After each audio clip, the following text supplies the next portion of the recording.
Eu sei que é muito difícil pedir calma no momento desse, depois de sofrer um empate nos acréscimos, porém, vamos com muita calma nesse momento para a gente falar de Curitiba 1, Vasco 1 pelo Campeonato Brasileiro. Sejam muito bem-vindos, eu sou o Luan Antoniel, aqui é o canal Já é Vascão. Eu decidi começar o vídeo já falando para a gente ter calma, para não ter terra arrasada. Que o torcedor do Vasco é muito 880. Vamos com calma e tranquilidade.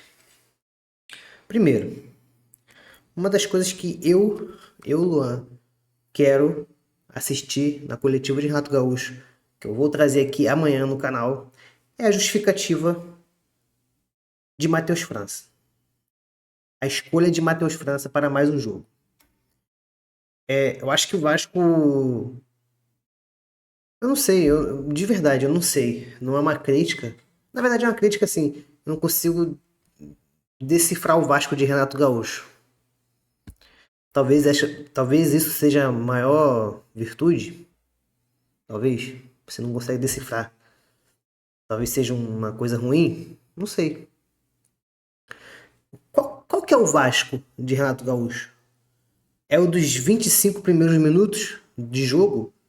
Que pega a bola, toca, pá, faz o gol trocando passe, 50 segundos de troca de passe. Esse é o Vasco de Renato Gaúcho? Ou é o Vasco recuado, acuado, que não quis mais jogo? Não é que não quis mais jogo, não conseguiu mais jogar depois do gol. Qual que é o Vasco de Renato Gaúcho? Eu não sei. Eu não sei. Eu não sei o que esperar de um jogo do Vasco de Renato Gaúcho. Sim, não é defendendo, mas quando você viu o Vasco de Diniz, você já sabia que ia vir merda. Os zagueiros lá na frente, vamos tomar um contra-ataque a qualquer momento e é isso. Agora, deixa eu ajeitar essa luz aqui. Tá com sombra do mesmo jeito. Enfim. Agora, o Vasco de Renato Gaúcho, eu não sei decifrar. Eu não sei o que eu penso. Porque é um time que aceita os 5 primeiros minutos de pressão do adversário, ok, fora de casa. Depois ele joga a bola. É o time que faz 2-0 no Grêmio fácil, rápido. Depois para de jogar, toma o gol e não joga mais. Qual que é o Vasco de Renato Gaúcho? Eu não sei decifrar. Eu não sei explicar o Vasco de Renato Gaúcho. A- Fato é, o Renato mexeu mal hoje. Mexeu mal. O Vasco já não tem um time muito qualificado. E as poucas peças que tem um pouquinho de qualificação, que é o Rojas, na minha opinião, e o Adson, ele não botou no jogo. Eu não sei, ele pode ter pensado assim: caraca, esse jogo não tá pedindo eles, não vou botar. Mas, meu amigo, jogo que não pede o Rojas, não pede o Matheus França. Ponto. Ponto. O Matheus França é um jogador perdido no Vasco. Já era, Renato. Não insiste mais com o Matheus França. Esqueça Matheus França. Eu tentei, contra o Grêmio, falar: caraca, vamos lá, vamos tentar ser positivo. Mas não dá. É um cara que, gente, eu não sei. Não é que é um jogador ruim. Jogador ruim é passe de 2 metros. O cara parece não saber o fundamento básico, pô. Eu não sei o que é esse cara. Eu não sei o que é. Teve um contra-ataque que era pra matar o jogo, ele passa da bola, pô. O moleque, acho que é o João Vitor, dá um passe pra ele. Ele. Que é isso, gente? Que é isso? O cara desaprendeu, pô? Não, não, não. Não, não. Não é possível. O cara desaprendeu a andar. Ele não consegue andar direito, pô. Andar. Andar. Que é isso? Não, não pode. Então, assim, Renato, duas coisas. Primeira, Matheus França nunca mais, por favor. Nem pra segurar jogo, nem pra tentar ganhar jogo, nada. Outra, cara, vai ser difícil de defender botando o Hugo Moura todo jogo. O Barros não é um cara, assim, de excelência, mas é melhor que o Hugo Moura. O Hugo Moura tem uma bola no meio tempo, jogo tranquilo. Ele tenta sair correndo e perde a bola, não foi nada. Foi falta, não. Pediu falta, foi nada. E quase saiu o gol do Curitiba. Então, assim, outra coisa, o Vasco precisa melhorar sua postura depois dos gols. Chama muito o adversário. Não é que o Vasco consegue estocar. O Vasco não consegue estocar o adversário no contra-ataque. Não consegue. Não consegue. Nem contra o Grêmio. Contra o Grêmio tentou ainda o Gomes tentava driblar todo mundo. As poucas chances que teve, ele driblou. Só. Não é um time que depois que faz o gol é bem montado pro contra-ataque. O Vasco joga mal. O Vasco de Renato Gaúcho jogou mal de novo. Tem um pequeno momento do jogo que ele joga bem, e depois ele esquece. Contra o Grêmio, teve esse momento. Contra o Cruzeiro, ok, o Barros é expulso.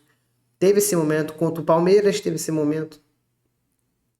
Contra o Fluminense, eu não posso dizer que teve esse momento que ele jogou bem. Que eu acho que o Vasco foi mais no abafa. Mas, tu pode dizer que sim. Que acho que depois do segundo gol jogou bem. Pequenos momentos. Mas aí a gente vai pegar. Acho que de todos esses jogos, o Vasco só jogou bem mesmo. Bem assim que o adversário não dominou a gente. Foi o Palmeiras. Do Abel. Só. O resto, todos a gente. Em algum determinado momento a gente tomou um sufoco. E o Renato, sabendo que o melhor jogador dele é o tal do Ronier, ele bota o Matheus França pra ajudar o Piton lá na esquerda. Pô, aí não, pô. Aí não. Aí acabou com o jogo. Aí acabou. O Nuno já tava morrendo. O Nuno tá morrendo, começa o jogo, o Nuno já tá morrendo. Mas aí ele bota o Matheus França, outro morto. Era melhor duplicar as laterais, botar o Puma, sei lá, irmão. Qualquer coisa, menos Matheus França. Qualquer coisa. Perdemos 2 pontos, porque o Coritiba é um time que tem dificuldade de jogar em casa. Ele joga bem fora, ele é um time bem montadinho para jogar bem fora de casa. Em casa, tentando impor o jogo, o Coritiba é isso aí, é bola na área, seja o que Deus quiser, e nem tem jogadores altos para isso. O Vasco não estava sabendo marcar o cruzamento, não estava sabendo marcar o chute de fora da área, não estava sabendo nada. Nada. Então o Vasco perde 2 pontos pro Coritiba, que, repito, é um time que tem dificuldade dentro de casa. E o Vasco ainda saiu na frente, ou seja, o cenário era perfeito. Pra estocar no contra-ataque e fazer o segundo gol. Mas o Vasco não quis. Enfim, o Vasco veio a campo com Léo Jardim, PH, Saldívia, Renan, Robert Renan, Piton, Hugo Moura, Tietê, Thiago Mendes, Nuno Marino e DVD. Tá me incomodando também esse negócio do Thiago Mendes ser o, entre aspas, falso 10. Ele é o cara que marca lá na frente. Thiago Mendes é um volante de pegada, gente. Quem tem que ser esse cara lá em cima é o Tietê.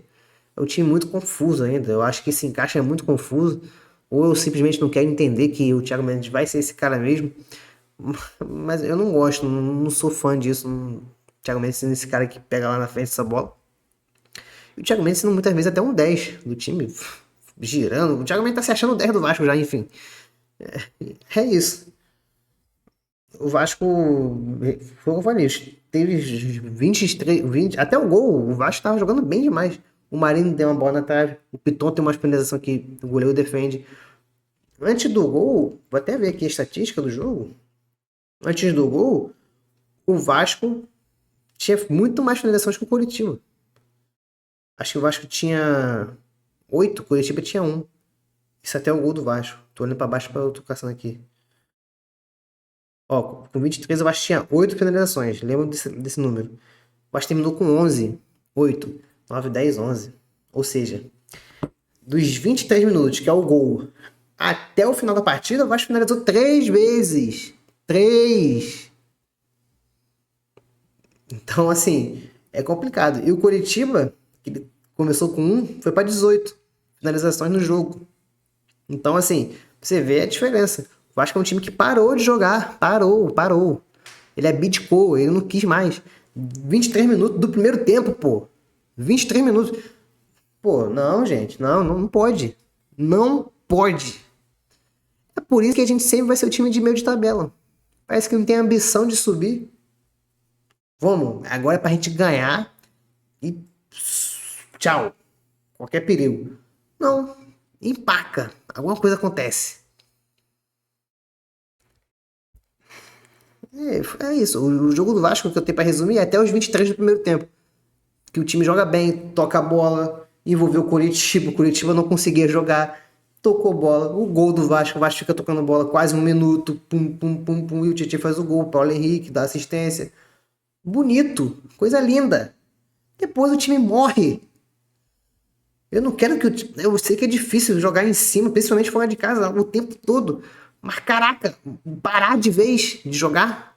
Parou, parou. Não quero mais. Dos 23 minutos, que é o gol do Vasco, até o final, o Vasco dá 3 finalizações no jogo. 3. E não levou perigo nenhum.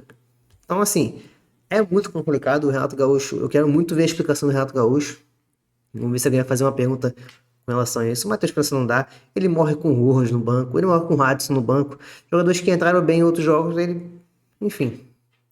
Já tinha feito isso contra o Grêmio. Contra o Grêmio a gente teve sorte. Mais sorte do que juízo. E é isso. Repito, não é terra arrasada. O trabalho do Renato tem que continuar. O Renato é o cara que tem que estar aí. É o cara que vai fazer a gente não cair. É um cara que pontua. Ponto. É verdade essa. Qualquer outro treinador, a gente perdia em Curitiba hoje. É verdade essa. É a porrada certa. Mas o Renato é um cara que cobra da bola. Mas deu mole hoje e é isso. A primeira substituição, ele fez aos 17, botou o Brenner e o Barros. Brenner no lugar do DVD, Barros no lugar do Hugo. Substituição ok. Depois que ele caga tudo. Ele bota o França aos 27 no lugar do Nuno. Depois ele bota o Avelar, moleque da base, no lugar do Piton, que pediu pra sair. E o João Vitor no lugar do Inestrosa, Marino Inestrosa, que foi bem hoje, apesar de faltar muita coisa para adaptar ainda. Enfim, vamos para a nota de cada um. Vocês acharam falha do Léo Jardim no gol? É um lance esquisito mesmo. É porque a gente qualquer coisa que ele tenha que sair do gol, a gente já implica com ele. Nota 7 pro Léo Jardim, porque ele faz uma defesa milagrosa, o Keno perde no rebote, inacreditável. PH, nota 5, PH faz uma partida irritante, mas enfim. Saldiva e Renan, mais um jogo que a dupla vai bem, mas toma o gol. O Saldiva faz o gol contra, infelizmente. É gol contra pra mim. O juiz deu o gol pro lateral, cruzou. Mas é gol contra do Saldiva. Ele erra o tempo da bola ali. Mas, cara, na confusão ali é muito difícil. Nota 6 pros dois. Piton, nota 5. Hugo Moura, 3. Tietê, mais uma boa partida, na minha opinião. 7. Thiago Mendes, outra boa partida do Thiago Mendes, nota 7. O Nuno, 0. Horrenda a partida do Nuno, mais uma. Marino, pelas tentativas, vou dar 7 também. Vou dar 6, porque é maluco, tentou carregar umas pranchas de doido. Maluco. DVD, nota 5, nem fedeu nem cheirou. Nosso DVD. Dos que entraram, nada a declarar. Só um 0 bem grande para Matheus França. E é isso. Eu ia falar outra coisa que eu acabei esquecendo agora, mas a gente lembra depois. O Vasco volta a campo sábado contra o Botafogo em São Januário. Botafogo provavelmente de novo técnico, contratou o auxiliar do Arthur Jorge. O Botafogo ganhou hoje no Mirassol, um jogo difícil. Vamos ver o que a gente vai arrumar. Eu tô muito bolado com esse resultado, de verdade. Se inscreva no canal, deixe seu like. E comenta aqui o que vocês acharam deste jogo do Vasco. Deixa eu jogar a classificação aqui, né? Eu sempre jogo a classificação aqui pra gente ver como é que tá a nossa situação. Vamos lá. Como é que é? Eu sempre esqueço. Aqui, ó. O Fluminense tá jogando nesse momento, tá ganhando 2-0. O Fluminense muito bem com o Zubeldia. A gente ganhou desse time, gente. Não dá pra entender o Vasco. Estamos aqui em oitavo. É uma posição boa, que poderia ter sido melhor. A gente passaria o Coritiba, encostaria aqui no Flamengo. Ficaríamos muito bem na fita. Mas eu acho que, se Deus quiser, essa aqui será a nossa trajetória aqui, ó. Entre o 7º e o 12º vai ser nosso campeonato ali. Eu acho que a gente vai ficar nesse meio aí. Aqui embaixo, eu acho que vai ficar isso aqui. Eu acho que o Mirassol vai ficar aqui sim. Eu acho que o Mirassol esse ano vai cumprir o seu combinado que era para ter feito ano passado, que era disputar para não cair. Eu acho que o Mirassol vai ficar aqui. O Remo também vai ficar por aqui. Eu digo por aqui, eu digo aqui na zona. O Cruzeiro não vai ficar aqui. O Arthur Jorge já estreou hoje. O Cruzeiro já deu uma sapecada, foi 3-0 mesmo. 3-0 no primeiro tempo, acabou com o jogo. Santos, eu acho que vai ficar por aqui. Chapecoense também. Bragantino, não sei informar, mas enfim. E é isso. Ah, tô com muita raiva desse resultado, cara. Aí, próximo jogo sábado, depois terça. Deus nos abençoe. Ou, sei lá, dá uma raiva de quando ganha assim. Se tivesse ganhado, eu também reclamaria aqui, igual eu reclamei contra o Grêmio, que o Vasco que o Renato mexeu de maluco, mexeu errado, sei lá. Mas, enfim, repito, dê seu like, se inscreva no canal, comenta aqui e me siga no Instagram, que irei falar mais de Vasco lá. Valeu, rapaziada. Tamo junto e graças a Deus acabou a data FIFA. Eu estava com saudade de me estressar com o Vasco. Valeu, tamo junto.